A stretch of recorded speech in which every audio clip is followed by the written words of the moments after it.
जिंदा और पवित्र नाम में आप सबकी खिदमत में इस्लाम। मैं हूं खुदावंद का खादिम पास्टर यूनुस अहमद सालिम, आपकी खिदमत में हाजिर हुआ हूं खुदावंद के कलाम के साथ। खुदावंद के जिंदा और पवित्र कलाम में से हम पढ़ेंगे मुकद्दस लूका का अंजलि बयान, उसका 13वां बाब, उसकी 6ठी आयत से लेके उसकी 9वीं आयत तक।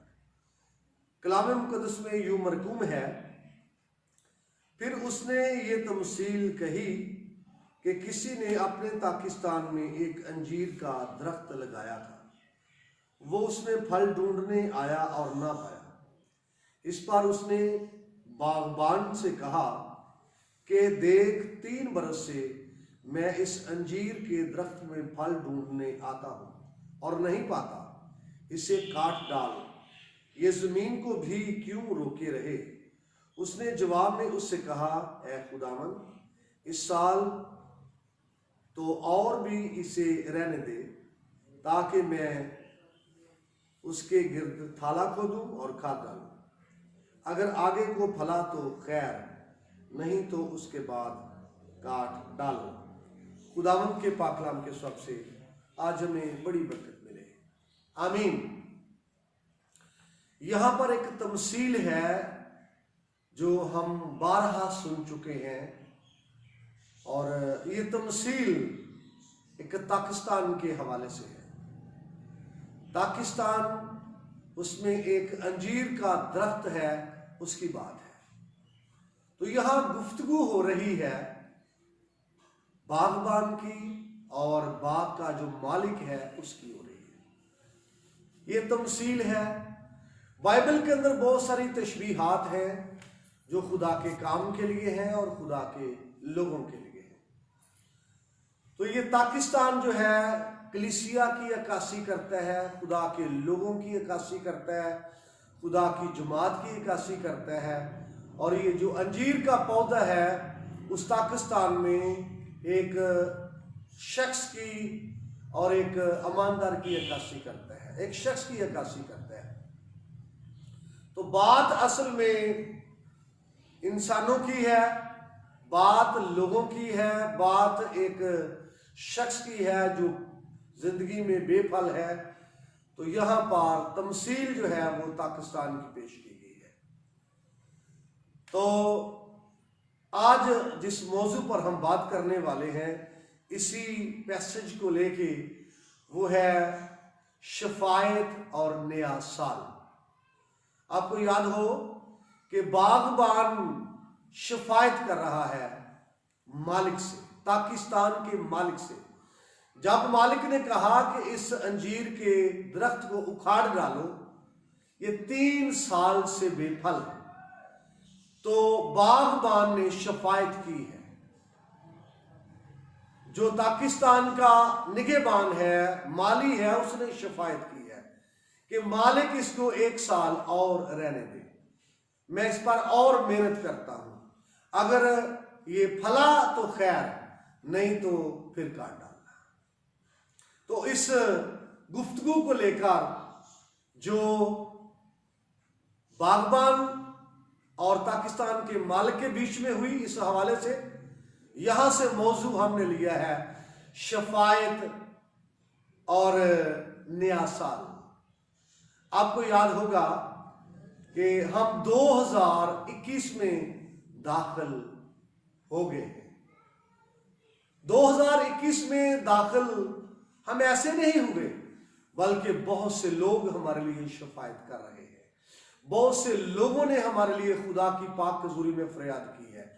बहुत से लोगों ने हमारे लिए पैशन लेकर, बोझ लेकर दुआएं की हैं।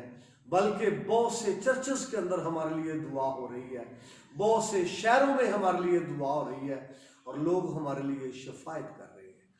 तो खुदा ने हमें जिंदा और कायम रखा है। ये हमारी खुशबख्ती है, और ये हमारे लिए खुदा की तरफ से है, और ये हमारे लिए शफायत के बायस है। तो आज इसी मौजू को लेकर हम आगे बढ़ेंगे। ये पौधा अंजीर का है तो पाकिस्तान के अंदर, जो एक शख्स की अक्कासी करता है, एक मेंबर की अक्कासी करता है, एक ईमानदार की अक्कासी करता है तो पाकिस्तान के अंदर, दैट मीन है तो कलीसिया के अंदर, लेकिन है बेफल। पाकिस्तान में है, बेफल है, और मालिक इससे खुश नहीं है। मालिक ने कहा इसको उखाड़ा जाए ताकि जमीन को भी क्यों रोके रहे। बागबान शफायत कर रहा है इस पौधे के लिए। बागबान का दिल जो है वो हमदर्दी से भरा हुआ है, और बागबान नहीं चाहता इसको उखाड़ा जाए। बागबान चाहता है इसको बहाल किया जाए, बागबान इसकी बहाली चाहता है, इसीलिए वो शफायत कर रहा है। शफायत की हम बात करते हैं तो शफायत के मानी होते हैं, शफायत के मानी होते हैं बीच में आना। दो पार्टियों का, दो ग्रोहों का, दो लोगों का जो है वो झगड़ा है या नाराजगी है या दूरी है, तो दोनों के बीच में आना, मफाहमत पैदा करने के लिए, उनकी नाराजगी को दूर करने के लिए, सुलह करवाने के लिए, तनाज़े को खत्म करने के लिए बीच में आना, ये है शफायत करना। और यहां पर बागबान शफायत कर रहा है, खुदा अपने मालिक से शफायत कर रहा है अंजीर के पौधे के हवाले से कि इसको रहने दे, इसको और वक्त दिया जाए, इसको 1 साल और दिया जाए। मैं थाला खोदूंगा, मैं खाद भी डालूंगा, इस पर ज्यादा मेहनत करूंगा, ज्यादा तवज्जो इस पर दूंगा, आगे को ये फला तो अच्छी बात है, फला तो खैर, नहीं तो काटा। तो यहां पर शफायत की है बागबान ने। हम मजीद आगे बढ़े तो मैं आपको बताना चाहता हूं, इसको रहने दिया गया। कभी कभी ऐसा है कि लोग हमारे लिए शफायत कर रहे हैं दीगर ममालिक के अंदर, शहरों के अंदर, और हम बेखबर हैं। आपको याद होगा कि पैदाइश की किताब में यह वाकया है, जब खुदा सदूम और अमूरा को तबाह करना चाहता था, सदूम और अमूरा की अदालत का वक्त आ गया, तो खुदा ने यह बात अब्राहम से शेयर की है। और ये पैदाइश की किताब उसके 18वें बाब उसकी 23वीं आयत से मैं आपके लिए पढ़ना चाहता हूं, जहां पर अब्राहम शफायत कर रहा है। तब अब्राहम ने नजदीक जाकर कहा, क्या तू नेक को बद के साथ हलाक करेगा? शायद उस शहर में 50 रास्तबाज हो, क्या तू उसे हलाक करेगा और उन 50 रास्तबाजों की खातिर जो उसमें हो उस मकाम को ना छोड़ेगा? ऐसा करना तुझसे बाइद है कि नेक को बद के साथ मार डाले और नेक बद के बराबर हो जाए। ये तुझसे बाइद है। क्या तमाम दुनिया का इंसाफ करने वाला इंसाफ ना करेगा? और खुदावंद ने फरमाया कि अगर मुझे सदूम में शहर के अंदर 50 रास्तबाज मिले तो मैं उनकी खातिर उस मकाम को छोड़ दूंगा। तब अब्राहम ने जवाब दिया और कहा कि देखिए, मैंने खुदावंद से बात करने की जुर्रत की, अगरचे मैं खाक और राख हूं, शायद 50 रास्तबाजों में 5 कम हो। क्या उन 5 की कमी के सबब से तू तमाम शहर को नेस्त करेगा? उसने कहा, अगर मुझे वहां 45 मिले तो मैं उसे नेस्त नहीं करूंगा। फिर उसने उससे कहा कि शायद वहां 40 मिले। तब उसने कहा कि मैं उन 40 की खातिर भी ये नहीं करूंगा। फिर उसने कहा, खुदावंद नाराज ना हो तो मैं कुछ और अर्ज करूं, शायद वहां 30 मिले। उसने कहा, अगर मुझे वहां 30 भी मिले तो भी ऐसा नहीं करूंगा। फिर उसने कहा, देखिए, मैंने खुदावंद से बात करने की जुर्रत की, शायद वहां 20 मिले। उसने कहा, मैं 20 की खातिर भी उसे नेस्त नहीं करूंगा। तब उसने कहा, खुदावंद नाराज ना हो तो मैं एक बार और अर्ज करूं, शायद वहां 10 मिले। उसने कहा, मैं 10 की खातिर भी उसे नेस्त नहीं करूंगा। तो यहां पर अब्राहम जो खुदा का दोस्त कहलाया है, शफायत कर रहा है सदूम और अमूरा के लोगों के लिए। आप जानते हैं उसने 50 से शुरू किया है, 50 हो, फिर उसने 45 कहा और खुदा हर मर्तबा उसकी बात को मान रहा है, यानी उसकी शफायत को कबूल कर रहा है। उसके बाद फिर उसने कहा शायद 40 हो, फिर कहा खुदावंद नाराज ना हो अगर वहां 30 हो, अगर वहां पर 20 हो, और खुदावंद एक बार और कहना चाहता हूं अगर वहां पर 10 हो। तो जब भी वो खुदा से शफायत करता, खुदा उसकी बात को मानता। खुदा ने कहा अगर वहां पर 10 हो तो भी मैं माफ कर दूंगा और शहर को नेस्त नहीं करूंगा। और आप जानते हैं शहर फिर नेस्त क्यों हुआ? क्योंकि अब्राहम ने शफायत रोक दी थी। 50 से शुरू हुआ था अब्राहम और 10 तक आया। तो मैं बिलीव करता हूं अगर अब्राहम आगे भी शिफायत करता तो यकीनन खुदावंद अब्राहम की बात को रिफ्यूज ना करता। तो जब तक शिफायत जो है ये जारी रहती है तब तक जो है लोग महफूज रहते हैं, लोग हलाक होने से बच जाते हैं, लोगों को मौका मिलता है, लोगों को चांस मिलता है शिफायत करने की वजह से। यहां पर अब्राहम ने 50 से शुरू करके 10 तक आया है और खुदा ने उसकी हर बात को माना है। खुदा ने उसको कहा कि मैं नेस्त नहीं करूंगा। जब शफायत जो है रुक गई है और फिर उनकी हलाकत का वक्त आ गया है। खुरूज की किताब में एक वाकया है कि जो है यशुआ जो है वो जंग लड़ना उसने शुरू की अमालेक के साथ, और मूसा जो है अपने हाथों को ऊपर उठाए हुए है और हारून और हुर दोनों तरफ से मूसा के हाथों को सपोर्ट किए हुए हैं। और कलाम कहता है जब तक मूसा के हाथ ऊपर रहते तो बनी इस्राएल गालिब रहते, और जब मूसा के हाथ भर जाते नीचे वो कर लेता है तो शिकस्त शुरू होती है।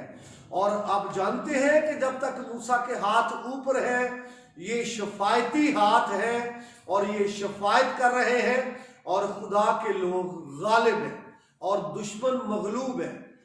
और आज जब तक खुदा के लोग शफायत करते रहते हैं यकीनन जानिए फतह जो है वो आपकी है और गलबा आपका है। दुश्मन मगलूब रहता है क्योंकि जब तक शफायत होती रहती है तब तक फतह रहती है। एक और हवाला मैं आपके सामने रखना चाहता हूं और ये हवाला ज़बूर की किताब का है। आप जानते हैं जब बनी इस्राएल ने सोने का बछड़ा बनाया तो खुदा उनको हलाक करना चाहता था, खुदा उनको खत्म कर देना चाहता था, खुदा उनको सजा दे के मार डालना चाहता था। तो वहां पर मर्दे खुदा मूसा खड़ा हुआ और मूसा ने शफायत की। मूसा ने कहा खुदावन अगर तू इनको हलाक कर दे तो मिस्री क्या सोचेंगे, लोग क्या सोचेंगे कि मिस्र से निकाला था लेकिन पहुंचा नहीं सका। तो खुदावंद इनको माफ कर दे, इनको बहाल कर दे, इनको माफ कर दे, इनको सजा ना दे। तो खुदावंद ने कहा मूसा इनको मैं हलाक करना चाहता हूं और इनको मारना चाहता हूं, तू पीछे हट जा। मूसा ने कहा अगर तू इनको हलाक करना चाहता है तो मेरा नाम भी किताबे हयात में से काट दे जो तूने लिखी है। और आपको याद है मूसा को तो खुदा ने एक बहुत बड़ी ऑफर दी थी कि मैं इनको खत्म करके तुझसे कौम पैदा करूंगा जो मुल्क कैनान में पहुंचाऊंगा। और आपको याद है मूसा ने इस बात को एक्सेप्ट नहीं किया, उसने शफायत की इन लोगों के लिए। तो यहां पर यही गुफ्तगू जो है मैं आपके लिए पढ़ना चाहता हूं और क्यों वो बच गए। ज़बूर की किताब ज़बूर नंबर 106 आयत नंबर 123 है। कलाम में लिखा है इसलिए उसने फरमाया मैं उनको हलाक कर डालता अगर मेरा बरगज़ीदा मूसा मेरे हुजूर बीच में ना आता कि मेरे कैर को टाल दे, ता ना हो कि मैं उनको हलाक करूं। तो यहां पर हमें ये मिलता है कि खुदा बनी इसराइल को हलाक करना चाहता था, खुदा इनको मिटा देना चाहता था, खुदा इनको खत्म करना चाहता था, लेकिन बीच में मूसा आ गया है। और मैंने शुरू में आपको बताया था कि जो शफायत करना है इसके मानी है बीच में आना, दरमियान में आना, दो ग्रुप्स में, दो पार्टियों के दरमियान झगड़ा है, नाराजगी है और फसाद है, तो उनकी मफामत के लिए, उनकी सुलह के लिए और उनके झगड़े को खत्म करने के लिए, मेल मिलाप के लिए, राजीनामे के लिए बीच में आना, दरमियान में आना, दरमियानी होना, ये है शफायत करना। और ये खूबसूरत बात है। यहां पर खुदा कहता है मैं उनको हलाक कर डालता, मैं उनको खत्म कर डालता, लेकिन बीच में मेरा बरगजीदा आ गया, बीच में मेरा बंदा आ गया। खुदा कहता है बीच में मेरा चुनीदा आ गया, बरगजीदा के मानी चुनीदा आ गया, बीच में मेरा बंदा, मेरा बुलाया हुआ आ गया, ताकि मेरे कैर को टाल दे।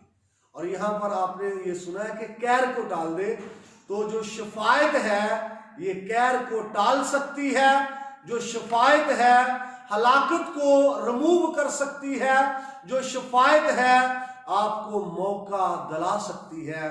जिस तरह से बागबान ने शफायत की है अंजीर के दरख्त के लिए कि इसको 1 साल और रहने दें, तो शफायत जो है ये चांस दिला सकती है, शफायत कैर को टाल सकती है, शफायत फतह को जो है वो दिला सकती है। और आपको याद होगा शफायत की इस कदर अहमियत है कि यीशु मसीह ने सलीब पर अपने दुश्मनों के लिए शफायत की है, और यीशु मसीह ने सलीब पर ये कलमा बोला कि आए बाप इनको माफ कर, ये नहीं जानते। भाई कब किसी ने कहा था हमें माफी चाहिए, कब किसी ने अपनी गलती को माना था, बल्कि यीशु मसीह ने खुद उन 2 लोगों के लिए जो उसके साथ मसलूब हुए थे शफायत की है, बाप से शफायत की है कि बाप इनको माफ कर दे क्योंकि ये नहीं जानते, और यीशु मसीह ने उनके लिए शफायत की है। तो मैं आपको बताना चाहता हूं एक और वाकया बयान करके कि जब मरियम के कोढ़ हुआ था, और आपको याद है ये गिनती की किताब उसके 12वें चैप्टर में मिल जाएगा, तो मूसा ने फिर उसके लिए शफायत की है। यूं मरियम बहाल हुई और उसका कोढ़ जाता रहा। मेरे भाई मेरी बहन, नए साल के मौका पर आज मैं आपको पैगाम देना चाहता हूं कि अगर तुझे नया साल मिला है, अगर तुझे 2021 मिला है, अगर तुझे 1 साल और मिला है, तो ये इसलिए नहीं मिला कि तू बड़ा मुतक्की है, तू बड़ा परहेजगार है, तू बड़ा पारसा है। मेरे भाई इसलिए नहीं मिला, बल्कि इसलिए मिला है कि कोई तेरे लिए शफायत कर रहा है। तू ला इल्म है इस बात से, तू इस बात से नाआशना है, तेरे लिए लोग झुके हुए हैं, तेरे लिए कोई आंसू बहा रहा है, शहरों के अंदर, ममालिक के अंदर तेरे लिए कोई खुदा के हुजूर में फरियाद कर रहा है। और अगर तुझे 2021 मिला है तो ये दूसरों की शफायत की बदौलत मिला है।